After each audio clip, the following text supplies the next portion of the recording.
Muling nakabalik at nakapag-guest si Billy Crawford bilang tagokanta celebrity singer for the day sa It's Showtime. Matagal nang huling napanood si Billy sa dating programang kinabibilangan nito. Ang daming natuwa na nakikita na naman si Billy Crawford sa mga palabas ng ABS-CBN lalo na sa It's Showtime. Say nga ni Billy, "It's good to be back home." Huling napanood ito nang makipag-celebrate sa birthday ni Vong Navarro. Kasama si Billy, ang iba pang member ng Canto Boys na sina Luis Manzano, Joshua Garcia at Pepe Herrera para maging representative ni John Lloyd Cruz.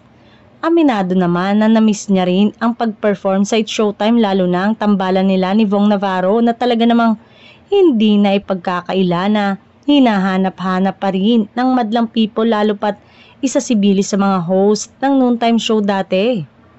Natuwa naman ang netizen at humirit na maibalik si Billy sa nasabing show. Gayong hindi malabong mangyari lalo na at nasa Kapuso Network na rin ito meere.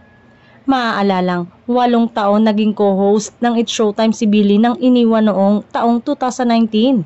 Itinuturing din ito na espesyal sa kanyang puso ang It's Showtime dahil dito sila nagkakilala ng misis niyang si Colleen Garcia.